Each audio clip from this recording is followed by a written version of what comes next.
हैं अपनी टीम की परफॉर्मेंस को? पिछले मैच में कोयटा ने आपको एक बड़े टफ कंपटीशन के बाद हराया। जिस तरह से आपकी टीम गेयर अप कर रही है और लोग कह रहे हैं कि पेशावर ज़ल्मी जो है one of the favourites of this tournament, अपनी टीम की ओवरऑल परफॉर्मेंस को आप कैसे देखते हैं? ओवरऑल परफॉर्मेंस आई थिंक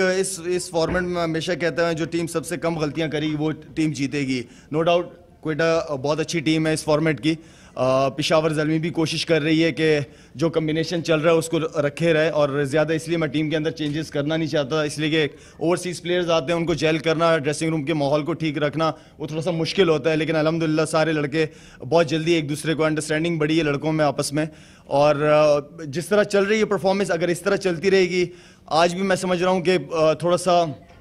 आखिरी के ओवर जिस तरह होने चाहिए थे 100 के अंदर आउट करना चाहिए था, लेकिन हमने थोड़े से 20-30 रन मैं समझता हूँ हमने एक्स्ट्रा दिए हैं। तो जो गलतियां हैं अगर वो गलतियां बार बार रिपीट करोगे तो ऑब्वियसली फिर रिजल्ट इतने अच्छे नहीं होंगे, लेकिन अगर उन गलतियों से सीखें तो ज़्यादा बेहतर है। ओवरऑल 200 मैच था आपका आज T20 का, और बेस्ट करियर बॉलिंग फिगर्स, तो क्या डिफरेंट किया कि आज बहुत अच्छी बॉलिंग की कि एक ही ओवर में दोनों विकेट लिए? लास्ट मैच में आई थिंक मैं समझ रहा हूँ बैक टू बैक 3-4 मैचेस होना थोड़ा सा मैं समझता हूँ फिर अपने आप को उठाना थोड़ा सा मुश्किल होता है, लेकिन ऑब्वियसली आज अच्छी टीम के खिलाफ मैच था तो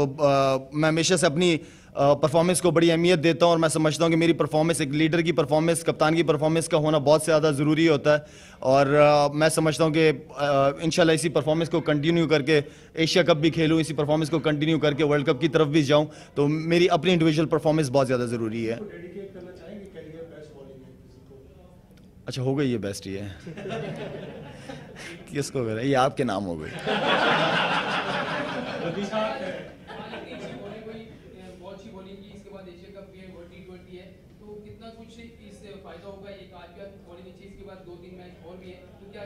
देखिए मैं समझता हूँ कि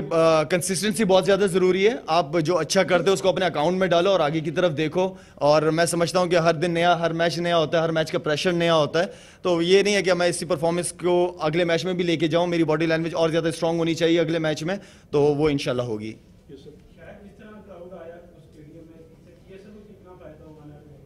आई थिंक PSL को फ़ायदा हो या ना हो, लेकिन मैं समझता हूँ जो नया टैलेंट आ रहे हैं, जो नए लड़के आ रहे हैं, उनके लिए फ़ायदा मैं समझता हूँ ज़्यादा होगा, इसलिए कि डोमेस्टिक क्रिकेट में हमारे एसएच क्राउड नहीं आता, तो वहाँ पे लड़का बगैर प्रेशर के खेलता है। यहाँ पे जब वो लड़का खेल रहा है तो मुझे चेंज नज़र आ रहा है उन लड़कों में कि वो डोमेस्टिक में कितने अच्छे हैं, यहाँ आके क्राउड और प्रेशर में किस तरह खेले। तो थोड़ा अगर 2-3 साल कंटिन्यू इंशाल्लाह ये PSL होती रहेगी, इस प्रेशर में जब लड़के खेलेंगे, जब इंटरनेशनल टीम के तरफ आएंगे तो उनको उस प्रेशर में से होके आएंगे। तो मेरे ख्याल में ये बहुत ज़्यादा ज़रूरी है कि जितना लड़का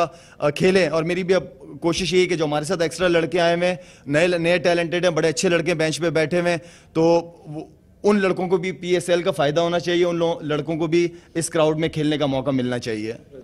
समझे जाते हैं क्या मतलब, समझे है करीब है मेरा। अब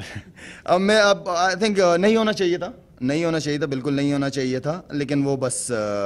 हो गया। जो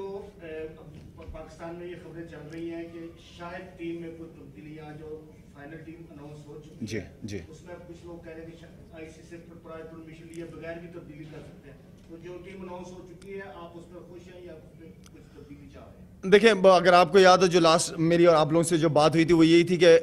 मेरी ये कोशिश थी कि मैं एक टीम बना के लेके चलूँ, उसके अंदर ज़्यादा चेंजेस ना करूँ ताकि लड़कों को भी कॉन्फिडेंस मिले, और लड़कों से भी मैं यही बात करता था, लेकिन हकीकत में